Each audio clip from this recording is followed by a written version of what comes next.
Halo semuanya, gimana kabarnya hari ini? Aku harap kalian baik-baik aja ya. Sebelumnya, izinkan aku memperkenalkan diri. Nama aku Tiara Wandari Amin dengan NPM 2213052029 dari Program Studi Bimbingan dan Konseling Fakultas Keguruan dan Ilmu Pendidikan. Nah, jadi teman-teman, di dalam video ini aku akan menjelaskan terkait tes yang akan kalian ikuti di dalam kegiatan tes penjurusan di sekolah nanti.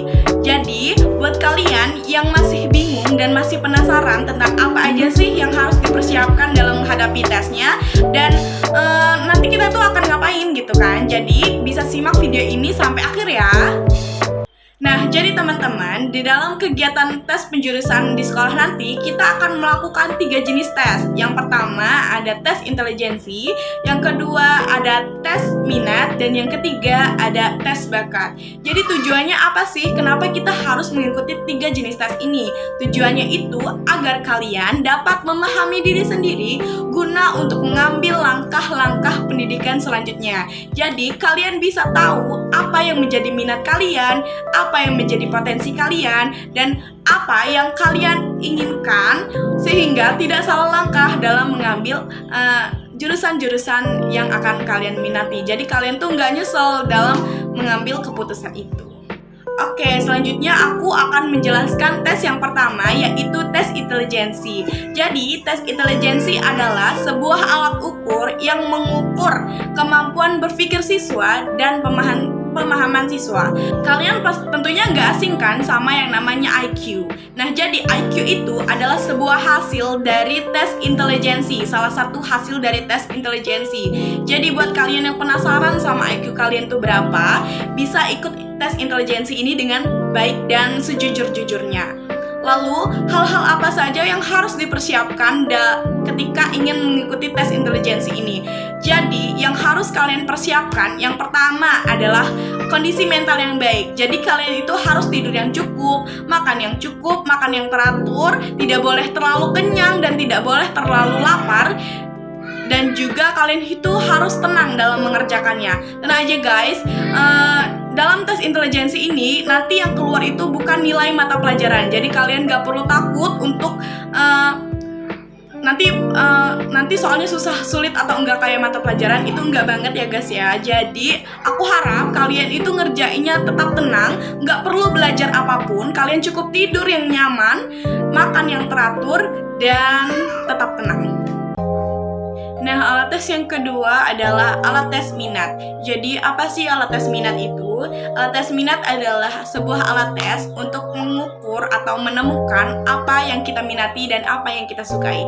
Jadi guys, terkadang itu kan kita tuh bingung ya sama apa yang kita sukai, apa yang kita minati. Terkadang suatu hal kita suka sama ini, tapi terkadang enggak. Jadi kan kita bingung tuh apa sebenarnya yang kita sukain gitu kan. Jadi teman-teman bisa lakukan alat tes minat ini dengan sebaik mungkin supaya kalian itu benar-benar mengetahui apa yang menjadi minat kalian. Lalu selanjutnya adalah apa sih yang harus dipersiapkan ketika ingin mengikuti tes minat? Yang pertama adalah kalian itu bisa memikirkan di waktu luang tentang apa-apa aja sih yang paling sering kalian lakukan.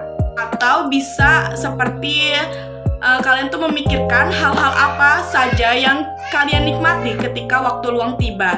Dan yang kedua adalah kalian bisa mempertanyakan kepada diri kalian sendiri apa yang akan saya ambil di kemudian hari. Misalkan kalian bercita-cita sebagai dokter, apakah kalian menyukai hal itu atau masih ragu-ragu? Oke, selanjutnya adalah alat tes yang ketiga, yaitu alat tes bakat. Jadi, teman-teman, apa sih alat tes bakat itu? Alat tes bakat adalah sebuah alat tes yang mengukur kemampuan luar biasa dan potensi yang ada pada diri kita. Jadi, alat tes ini adalah alat yang bertujuan agar kita sebagai pengguna atau kita sebagai siswa itu tahu apa sih bakat kita sebenarnya, yang mungkin sebelumnya kalian masih ragu-ragu tentang hal itu, tapi ternyata itu adalah bakat kalian. Oke, selanjutnya adalah hal-hal yang perlu kalian lakukan sebelum mengikuti kegiatan tes bakat. Jadi, kalian bisa merefleksikan atau mengingat-ingat pengalaman apa sih yang pernah kalian buat di bidang tersebut. Jadi kayak misalkan kalian pernah lomba di pernah lomba pencaksilat, pernah lomba berenang. Nah, itu tuh kalian ingat dan kalian cocokkan apakah itu sesuai dengan minat kalian. Sudah selesai penjelasan saya tentang ketiga jenis tes yang akan kita lakukan nanti. Jadi buat teman-teman semua bisa mulai dari sekarang kalian coba pikirkan atau coba tenangkan diri dan terus menjaga kesehatan agar nanti kita dapat melakukan tes penjurusan dengan baik dan dengan performa yang baik sehingga memunculkan hasil yang baik pula. Jadi buat teman-teman tetap semangat, tetap jaga moodnya agar tetap happy, gak boleh sedih-sedih. Buat yang galau, nanti dulu galaunya karena kita mau tes penjurusan di sekolah. Oke?